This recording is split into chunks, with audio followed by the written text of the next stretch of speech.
Hello नमस्कार, स्वागत है सभी का। चलिए पढ़ना स्टार्ट करते हैं। पिछले वीडियो में हमने जो संस्कृत साहित्य के महान कवि महाकवि कालिदास के विषय में पढ़ा था। कालिदास जो संस्कृत साहित्य के महान विभूति कहलाए और संस्कृत साहित्य में महत्वपूर्ण योगदान दिया और इनको एक भारत का शेक्सपियर भी कहा गया। और आज की कक्षा में हमारा हम जो हिंदी साहित्य के महान जो राइटर है आधुनिक काल के श्री सच्चिदानंद हीरानंद वात्स्यायन अज्ञेय, इनके जीवन के विषय में पढ़ेंगे। इनके जीवन के विषय में इनका जन्म कब हुआ, इन्होंने शिक्षा कहाँ से प्राप्त की और इन्होंने शिक्षा प्राप्त करके क्या क्या अपने जीवन में काम किए और किस प्रकार ये हिंदी साहित्य में आए और हिंदी साहित्य में भी बहुत ही अग्रणी जो राइटरों में इनका जो नाम गिना जाता है। जैसे कि हम जानते हैं कि जो प्रमुख जो तार सप्तक जो 1943 ईस्वी में जो तार सप्तक की स्थापना की। तार सप्तक एक ऐसी संस्था थी जहां पर 7 कवियों को लेकर, यानी कि हिंदी साहित्य के महान जो 7 कवियों की रचनाओं को इनके तार सप्तक में जगह दी जाती थी और उन तार सप्तकों में जो काव्य की जो रचनाएं होती थी उनमें उनकी रचनाओं को बहुत ही महत्वपूर्ण स्थान दिया जाता था। और ये जो कवि थे ये बहुत ही सर्वश्रेष्ठ जो कवि कलाई, इनमें जो हम नाम लेंगे भारत भूषण अग्रवाल, नेमी चंद्र जैन, शकुंतला माथुर और प्रभाकर माचवे और अवधेश कुमार, धर्मवीर भारती और इस विद्यानिवास मिश्र। तो इस प्रकार के जो महान जो तार सप्तकों में की जो रचना करने वाले हैं, जो 4 सप्तक कहलाए। जो 1943 ईस्वी में जो प्रथम तार सप्तक आया, उसके बाद 1951 ईस्वी में आया, उसके बाद 1954 ईस्वी में आया और उसके बाद 1979 ईस्वी में आया। तो महान जो तार सप्तक यानी कि 4 सप्तकों की स्थापना की।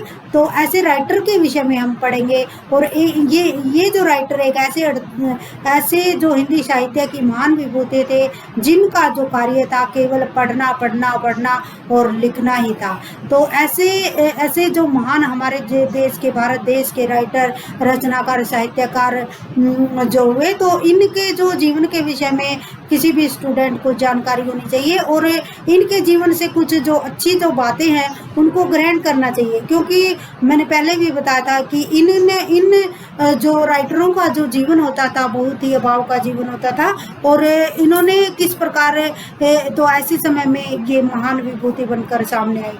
तो चलिए आज हम पढ़ते हैं कि सच्चिदानंद हीरानंद वात्स्यायन अज्ञेय के विषय में। इसमें जो सच्चिदानंद हीरानंद वात्स्यायन अज्ञेय, इनका जो नाम जो यानी कि जो शॉर्ट नेम जो है अज्ञेय के नाम से जाने जाते हैं। इनका जो जन्म था 1911 ईस्वी में, 7 मार्च 1911 ईस्वी में इनका जो जन्म हुआ वो 7 मार्च 1911 ईस्वी में कसिया जिला देवरिया यूपी में हुआ। यानी कि यूपी, जैसे हम जानते हैं कि जो प्रमुख जो रचनाकार है जो हिंदी साहित्य के, तो इन बहुत सारे ही यानी कि बहुत मात्रा में, बहुत संख्या में ऐसे जो राइटर है जो उनका जो जन्म है यूपी में हुआ है। जैसे हम प्रेमचंद को ले लेते हैं और ये हमारे जो अज्ञेय जी को ले लेते हैं। तो इस प्रकार अन्य जो है जैसे महादेवी वर्मा को हम ले लेते हैं। तो इस प्रकार के महान विभूति जैसे अमिताभ बच्चन या हरिवंश राय बच्चन, तो इन जो प्रमुख जो साहित्य के क्षेत्र में जो राइटर आए, तो इनका जो जन्म हुआ जो ये जो यूपी में हुआ। तो उनका जो जन्म हुआ था कसिया जिला देवरिया यूपी में इनका जो जन्म हुआ। और इनकी उस समय जो इनके जो फादर थे, इनके यानी कि इनके रिलेटिव थे, जो पुरातत्व विभाग में जो उनकी जो नौकरी थी। तो यहाँ पर जो इनका जो जीवन है यानी कि उनकी जो शिक्षा है वो अलग अलग स्थानों में पर हुई और अलग अलग स्थानों में हम जैसे नाम लेते हैं कि बिहार, यूपी, कश्मीर, मद्रास में हुई। तो बिहार, यूपी, मद्रास यानी कि इनके जो फादर की जो पोस्टिंग हुई तो उसके हिसाब से ही इनकी शिक्षा हुई। कभी बिहार में, कभी यूपी, कभी मद्रास और कभी कश्मीर में, इस प्रकार इनकी शिक्षा हुई। और इन्होंने जो शिक्षा प्राप्त की वो साइंस साइड से इन्होंने बीएससी की। और बीएससी जैसे कि आप सभी जानते हैं कि बहुत ही कठिन जो विषय होता है, कि इस तरह इस साइंस साइड से इन्होंने बीएससी की 1927 ईस्वी में। और उसके पश्चात जब 1929 ईस्वी में इनकी जो शिक्षा इन्होंने एमए इंग्लिश की, और एमए इंग्लिश इन्होंने की तो 1929 ईस्वी में की। और उसके पश्चात जो इन्होंने जो 1930 ईस्वी में ये एक बार बम बनाने के चक्कर में एक बार पुलिस के हत्थे चढ़ गए, तो पुलिस ने इन्हें पकड़ लिया। यानी कि कई बार जब गैर कानूनी काम करते हैं तो पुलिस के हत्थे में ये चढ़ गए, लेकिन ये उस समय फरार हो गए। और इस प्रकार ये जो हमारे जो राष्ट्रीय आंदोलन है, हमारे जो भारत का जो राष्ट्रीय आंदोलन में ये सक्रिय रहे। और इन्होंने हमारे जो देश में जो ये महात्मा गांधी द्वारा चलाए गए आंदोलनों में भाग लिया। 1930 से 36 ईस्वी तक जो इन्होंने जेल यात्रा की। और उस समय भी जो इन्होंने जो अपनी रचनाएं लिखी, यानी कि जेल में भी इन्होंने जो अपनी रचनाओं को महत्वपूर्ण योगदान किया और अपने देश के लिए एक ऐसे साधारण जन जीवन के विषय में इन्होंने लिखा। तो इन्होंने काव्य रचनाओं में, उपन्यासों में, कहानियों में और निबंधों में, और इन्होंने बहुत सारी जो विद्याएं प्राप्त की। और इन विद्याओं से इन्होंने जो जन साधारण का जो जीवन होता है और किस प्रकार अलग अलग जो काल्पनिक रचनाएं भी लिखी, और किस प्रकार यात्रा वृत्तांत भी लिखे, उपन्यास भी लिखे, कहानियां भी लिखी। यानी कि जो इनकी जो कविताएं होती थी वो बिल्कुल ही मतलब जन सामान्य के निकट होती थी। यानी कि उनमें जो हमारी जो सामाजिक जो कृतियों का वर्णन भी किया गया था, और इसमें जो जन सामान्य की जो भावना आती है, यानी भावात्मक जो रचनाएं भी लिखी गई। तो ऐसे हमारे जो आगे जी हुए सच्चिदानंद, हीरानंद, बादशाह अगेर, आज ये आधुनिक काल के महान रचनाकार कहलाई। आधुनिक काल में जैसे हम नाम लेते हैं कि आधुनिक काल का जो नाम था वो भारतेंदु हरिश्चंद्र के नाम पर पड़ा। भारतेंदु हरिश्चंद्र के पश्चात जो द्विवेदी उस युग आया, फिर उसके बाद जो छायावाद आया, और छायावाद आने के बाद प्रयोगवाद। तो ये प्रयोगवाद के महान अग्रणी रचनाकारों में गिने जाते हैं। और इनकी जो मृत्यु हुई वो हुई 1987 ईस्वी में। इनकी जो मृत्यु हुई यानी कि 4 अप्रैल 1987 ईस्वी को इनका निधन हो गया। तो उस समय तक इस महान जो विभूति ने विभिन्न रचनाकार इनके संपर्क में आए, तो उन्होंने उनकी जो श्रेष्ठ रचनाओं को आधार बनाकर उनकी रचनाओं को अपने तार सप्तक में स्थान दिया। और इन्होंने जो 4 प्रकार के तार सप्तक लिखे, ये अलग अलग काल में आए। तो प्रथम तार सप्तक 1943 ईस्वी में आया, सेकंड जो है 1951 ईस्वी में आया, और तीसरा जो तार सप्तक आया 1959 ईस्वी में आया, और चौथा जो तार सप्तक आया वो 1979 ईस्वी में आया। तो हम देख रहे हैं कि 1943, 1951, 1959 और 1979 ईस्वी तक इन्होंने जो प्रमुख तार सप्तकों की रचना की और हिंदी साहित्य में अपना जो सर्वश्रेष्ठ स्थान प्राप्त किया। तो अब हम पढ़ते हैं कि जो इन्होंने इसके अतिरिक्त इन्होंने बहुत सारी पत्रिकाओं का संपादन किया, और बहुत सारी अन्य जो पत्रिकाओं में भी अपनी जो रचनाओं को छापते रहते थे। जैसा कि हम सभी जानते हैं कि उस समय जो हमारा जो देश था अंग्रेजों को गुलाम था, और वो अंग्रेजी का जो साहित्य में भी इनकी रुचि रही, और इन्होंने अंग्रेजी में भी कुछ रचनाएं लिखी, और इसके अतिरिक्त इन्होंने हिंदी साहित्य में महत्वपूर्ण स्थान दिया। और इन्होंने जो पत्रिकाएं निकाली, तो उन पत्रिकाओं में हम नाम लेंगे। सबसे पहले जो सैनिक जो पत्रिका इन्होंने निकाले, उसके पश्चात विशाल भारत। और कई बार पेपर में एग्जाम में आ जाता है कि जो प्रतीक जो पत्रिका है वो किसने निकाली या कहाँ से निकाली। तो ये जो प्रतीक जो पत्रिका है ये इलाहाबाद से निकाली गई। इसके पश्चात जो दिनमान पत्रिका इन्होंने निकाली, वाक जो पत्रिका भी इन्होंने निकाली, और नव भारत टाइम्स भी।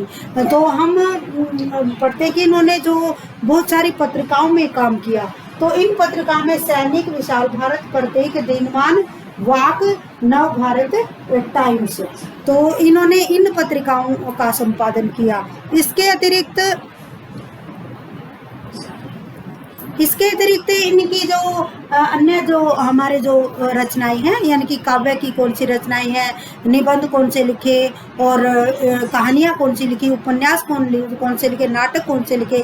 तो यानी कि हमारे कहने का अर्थ है कि सच्चिदानंद हीरानंद वात्स्यायन अगेन हिंदी साहित्य के आधुनिक कवियों में या राइटरों में एक ऐसे रचनाकार थे जिनका जो संबंध था वो पढ़ना और लिखना ही था। इन्होंने हिंदी, उर्दू, संस्कृत, अंग्रेजी आदि भाषाओं में पारंगतता हासिल की, और इसी पारंगतता के चलते इन्होंने जो हिंदी साहित्य में अपना प्रमुख योगदान दिया। चलिए अब हम इनकी जो इन्होंने जो किन किन समय में कौन कौन सी रचनाओं का वर्णन किया, लिखा, यानी कि कौन सी रचनाओं को लिखा, उसके विषय में पढ़ते हैं। सबसे पहले हम जो इन्होंने काव्य के क्षेत्र में किन रचनाओं का वर्णन किया, किन रचनाओं को लिखा और किस प्रकार लिखा, तो उसके विषय में पढ़ते हैं। इनकी जो काव्य की रचनाएं, सबसे पहले इन्होंने जो लिखा काव्य की रचनाओं में भग्नदूत 1933 ईस्वी में जो इनकी जो लिखी गई 1933 ईस्वी में, और भग्नदूत कई बार एग्जाम में आ जाता है, कई बार यूजीसी एग्जाम में भी पूछ लिया जाता है। और भग्नदूत यानी कि जो प्रथम जो इनकी जो काव्य की रचना आई वो भग्नदूत 1933 ईस्वी में आई। नेक्स्ट है चिंता।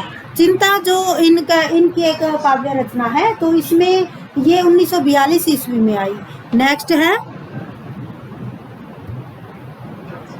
इत्यलम। इत्यलम 1946 ईस्वी में आई इनकी जो काव्य की रचना। फिर है हरी घास पर क्षण भर। हरी ये एक प्रकृति से रिलेटेड जो रचना है, ये 1949 ईस्वी में आई। नेक्स्ट है बावरा अहेरी। बावरा अहेरी तो ये 1955 ईस्वी में इनकी जो रचना आई। इंद्रधनुष रौंदे हुए। इंद्रधनुष रौंदे हुए ये 1957 ईस्वी में आई। नेक्स्ट है अरि और करुणा प्रभा में, यानी कि करुणा का वर्णन इन्होंने अपनी जो रचना में किया, 1959 ईस्वी में आई। नेक्स्ट है आंगन के पार द्वार, 1961 ईस्वी में आई। और कितनी नावों में कितनी बार, तो ये भी 1961 में आई। तो इनकी जो प्रमुख जो रचनाएं हैं जो 1961 ईस्वी में आई, जो इनकी रचनाएं, सबसे पहले जो आंगन के पार द्वार, आंगन के पार जो द्वार, इस रचना पर इन्हें साहित्य अकादमी पुरस्कार दिया गया। 1961 में ये रचना आई और पुरस्कार दिया गया 1964 ईस्वी में। नेक्स्ट है कितनी नावों में कितनी बार।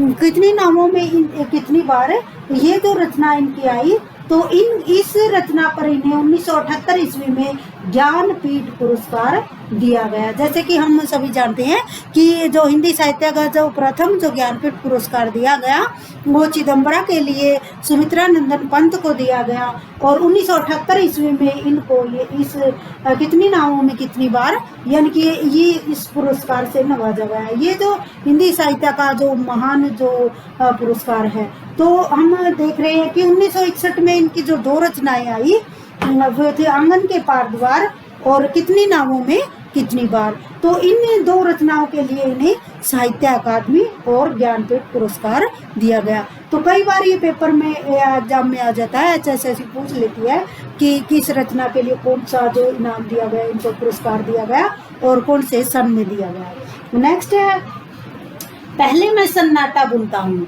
1974 ईस्वी में ये रचना आई इनकी कि पहले मैं सन्नाटा बुनता हूँ। नेक्स्ट है महावृक्ष के नीचे। महावृक्ष के नीचे तो ये 1977 ईस्वी में आई। महावृक्ष के नीचे का अर्थ है यानी कि जैसे हम अपने माँ बाप के छत्र छाया में जो जैसे व्यक्ति का जो जन्म होता है और किस प्रकार उनकी छत्र छाया में कैसे शिक्षा प्राप्त करते हैं और आगे बढ़ते हैं, तो इससे संबंध यही है।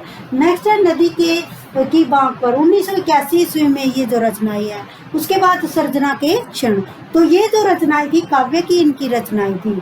तो काव्य की रचनाओं में हमने पढ़ा कि भग्नदूत, चिंता, इत्यलम, हरी घास पर क्षण भर, बावरा अहेरी, इंद्रधनुष रौंदे हुए, ये और अरे ओ करुणा प्रभा में आंगन के पार द्वार, कितनी नावों में कितनी बार पहले मैं सन्नाटा बुनता हूँ, महावृक्ष के नीचे, नदी की बाग पर और सर्जना के क्षण। तो ये जो काव्य की रचनाएं हैं सच्चिदानंद हीरानंद वात्स्यायन गेय की महत्वपूर्ण रचनाओं में गिनी जाती है। नेक्स्ट है इनकी कहानियां। इन्होंने जो कहानियों के क्षेत्र में बहुत थोड़ा काम किया। कहते हैं कि इन्होंने इनकी जो कहानियां थी, इन्होंने पहले कहानियां लिखी, लेकिन एक समय के बाद इन्होंने कहानियां लिखना ही छोड़ दिया। जैसे कि हम ये जो जयदोल जो 1951 ईस्वी में इनकी जो लास्ट आई, तो कहानियां इन्होंने जो लिखी, सबसे पहली जो कहानी आई इनकी विपथगा 1937 ईस्वी में आई।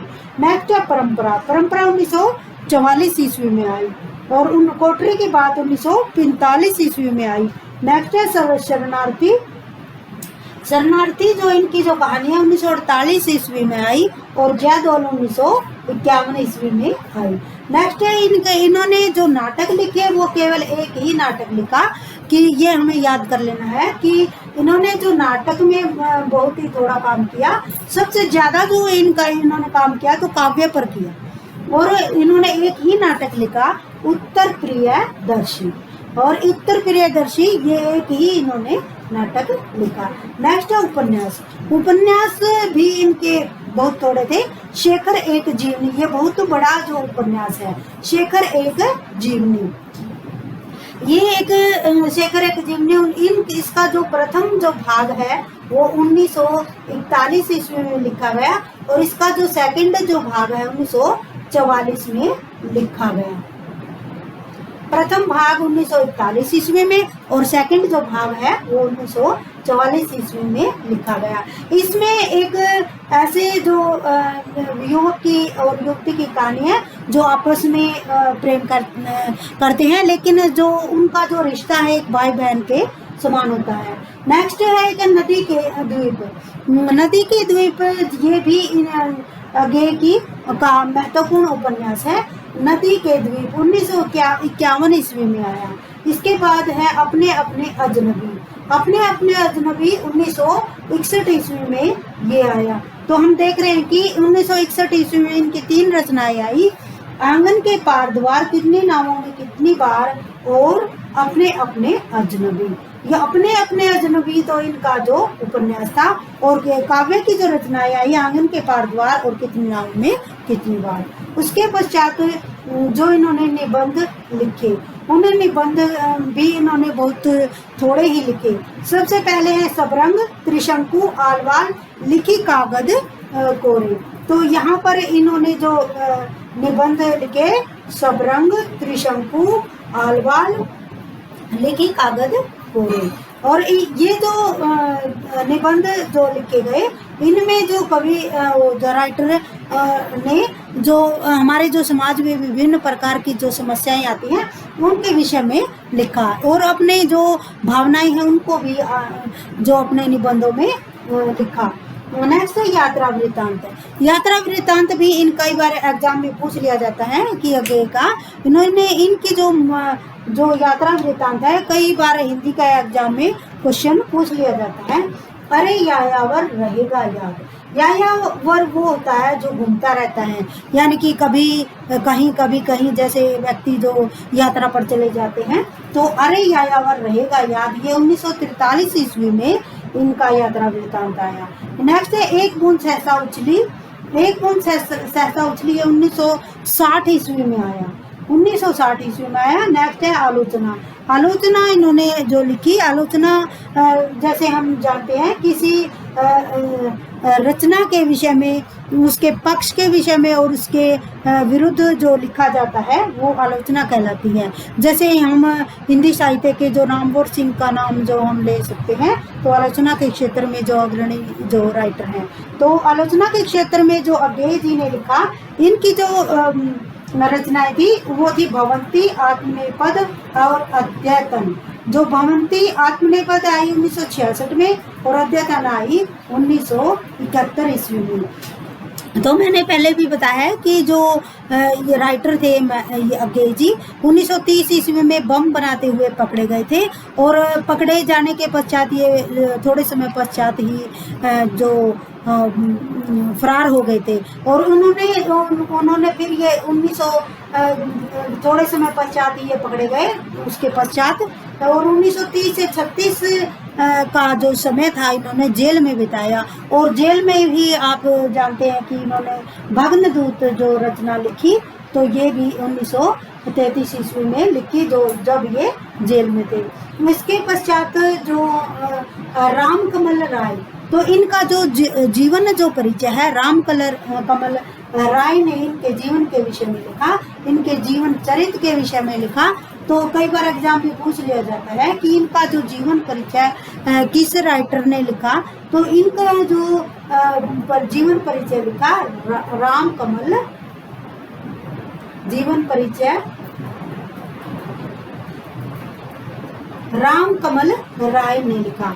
तो हमने जो आज का जो हमारा जो लिखने का जो यानी कि जो हमने जो महान जो रचयिता है, राइटर है, महाकवि है, और जिन्होंने अपनी जो रचनाओं से हिंदी साहित्य को जो गति दी, और उन्होंने उनकी जो मनोज तार सप्तक की 1943 ईस्वी में प्रमुख तार सप्तक की स्थापना की। उन्होंने ऐसे जो हिंदी साहित्य के महान विभूतियों, महान कवियों, महान राइटरों को लिया, और उन राइटरों की जो अच्छी जो रचनाओं को लेकर तार सप्तक की स्थापना की।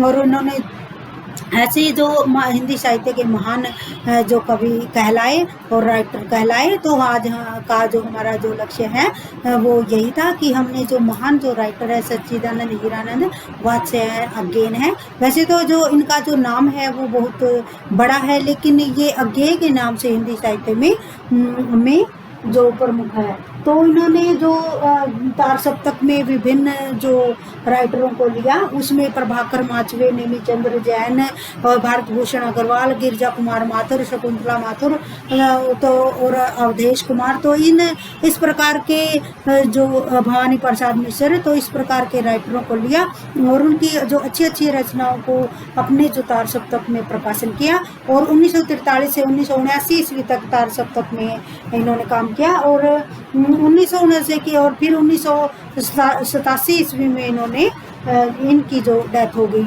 और इनका जो जीवन का लक्ष्य यही था कि हिंदी साहित्य को आगे बढ़ाना, क्योंकि उस समय आगे बढ़ना एक चुनौती से कम नहीं था। और आज हमने जो सच्चिदानंद हीरानंद वात्स्यायन अज्ञेन के जीवन के विषय में पढ़ा, जो एक जन सामान्य को जानकारी होनी चाहिए। और ये जो इनका जो जीवन परिचय है, ये जो यूजीसी नेट की जो तैयारी कर रहे हैं जो स्टूडेंट, उनके लिए इम्पोर्टेंट है। तो और वैसे ही जो जैसे हिंदी की परीक्षा जो भी स्टूडेंट दे रहे हैं हिंदी की परीक्षा, तो जैसे सीटेट, एस्टेट, नेट, तो इन परीक्षाओं में ये के लिए बहुत ही इम्पोर्टेंट है। तो हमने आज रचनाकार अज्ञेय के जीवन के विषय में पढ़ा। और चलिए एक बार और इनके जो जीवन के परिचय में एक बार और थोड़ा सा हम पढ़ लेते हैं कि आधुनिक काल में प्रयोगवाद के प्रमुख जो तार सप्तक के संपादक कहलाए सच्चिदानंद हीरानंद वात्स्यायन अज्ञेन, इनका जो जन्म था 7 मार्च 1911 ईस्वी को हुआ, और जो निधन जो हुआ इनका जो 4 अप्रैल 1987 ईस्वी को हुआ। और इनका जो जन्म स्थान था कसिया जिला देवरिया यूपी में। यूपी एक ऐसा स्थान है जहाँ पर विभिन्न जो राइटर हैं जिनका जो जन्म हुआ। और इन्होंने बीएससी यानी कि साइंस साइड से इन्होंने बीएससी की और उनकी शिक्षा प्राप्त की। और ये जो शिक्षा इन्होंने अलग अलग स्थान पर ली, क्योंकि जो इनके जो रिलेटिव थे यानी कि फादर थे, इनके जो माता पिता थे, तो उनके जो जगह जगह जो पोस्टिंग हो रही थी, तो बिहार, यूपी, कश्मीर, मद्रास, तो इन स्थानों पर इनकी शिक्षा हुई। और 1927 ईस्वी में इन्होंने बीएससी प्राप्त की। बीएससी यानी कि साइंस साइड से बीएससी करने के पश्चात इन्होंने इंग्लिश में एमए की। इंग्लिश में एमए की और 1929 ईस्वी में की, और 1930 ईस्वी में ये जेल में चले गए और वहीं पर इन्होंने भग्नदूत की स्थापना की।